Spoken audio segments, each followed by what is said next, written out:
Assalamu alaikum wa rahmatullahi wa barakatuhu. Wannan tunatarwa ne zuwa ga 'yan uwana, musamman zuwa ga iyayenmu mata. Na yi tunanin wannan tunatarwa kula ga abin da ake zargi ya faru a Abuja da kuma Zamfara. Gabanin nan ya sha faruwa a wurare da dama, ta inda ake tsammanin wani bangare na ma'aurata na iya cutar da wani bangare. Kula ga wannan maudu'in da zan yi magana a takaice akai shine matakai guda 7 na takaitawa ko na magance mummunan kishi, musamman ga iyaye mata. Na farko, a babin adalci mu sani cewa ghairatul mar'a amrun jiblat alaihi. Kishi wani abu ne da Allah ta'ala ya halicci mace akai, ba a taɓa yiwa a raba mace lafiyayya da kishi.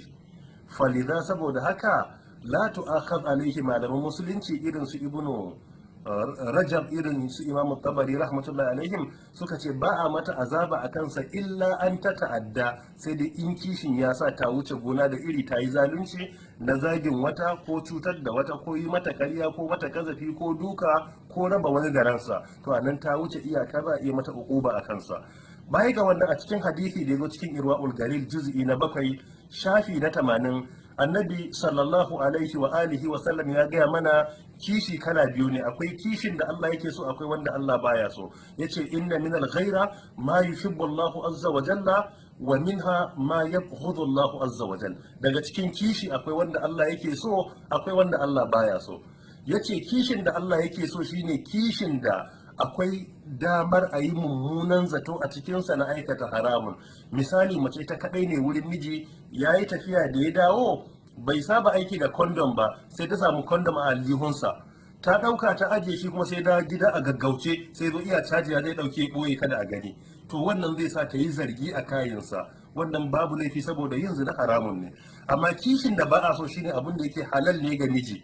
Mace ta sa a gaba ta damu kanta da abin da bai dace ba. A wayan ka yayi kara mai gida, wace ce ta maka text? A WhatsApp ya shigo, wace ce ta maka text? A na kana ta dariya, me kake karanta ne? Ko wace ce ta maka sako? Mai gida baka da ba har yanzu, ina kake ne? Ko dai ka tafi wajen wata ce? Mace ta da hankalinta kan waɗannan abun bai da kyawu.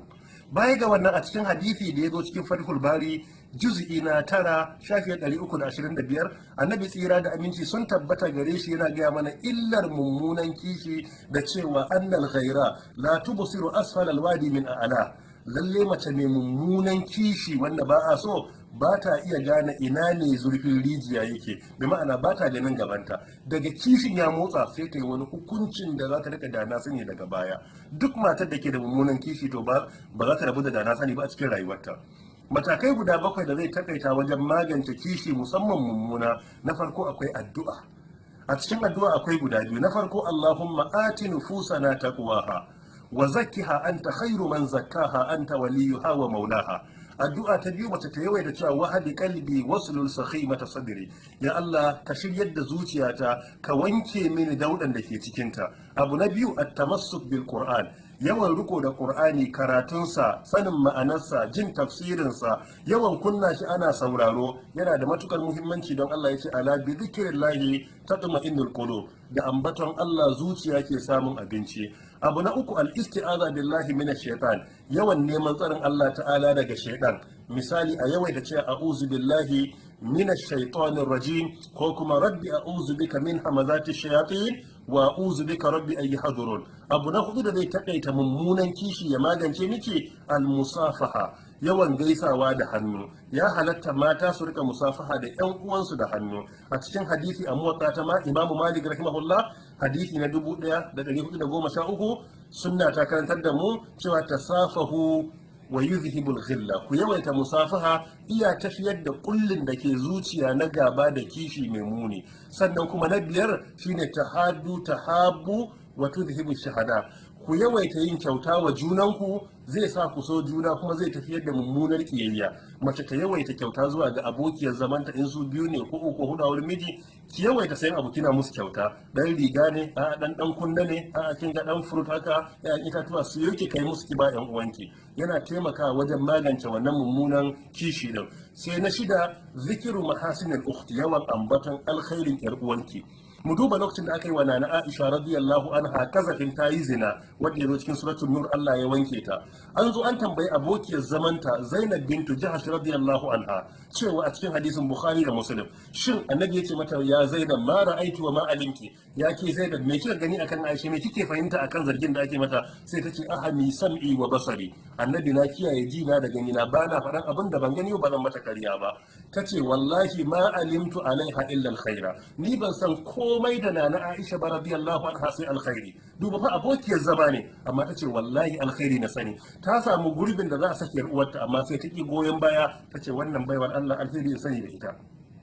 Duk da wannan ka duba na Aisha radiyallahu anha, annabi ya tambaye ta me zaki ce akan Zainab, tace lam ara imra'atun qattun khairan fi dini min Zainab, tace wallahi ban taba ganin mata mai addini da ta kai abokiyar zamana Zainab bintu Jahsh ba radiyallahu anha, tare da cewa mijin su daya amma wannan bai sa ta yi mata mummunan zato ba. Kuma Aisha take cewa a duk matan manzon Allah babu wanda take tsarana da muke competition tare wajen samun gindin zama kamar Zainab, amma kowace magana ta akan yar uwarta alkhairi ne. Sai na bakwai shine adamu su'u dhanni wa tajassus, nisanta mummunan zato da kuma bincike haramun ne a musulunci, kamar yadda Sheikh Abdullahi ibn Mutlaq yake faɗa hafizahullahu ta'ala. Yawan bude wayan miji a duba me yake yi, a'a yawan bude email ɗinsa ba da izinin sa ba, wannan malaman musulunci suka ce bai halatta ba. A ƙasar Saudi Arabia dalilin duba wayan maza da mata ke yi yake sabbaba kashi 20 cikin ɗarin mutuwar aure. Su da malamai sun ce bai halatta ba, wala tajassasu.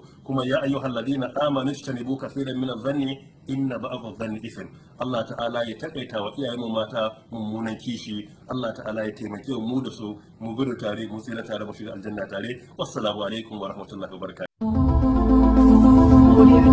barakatuh.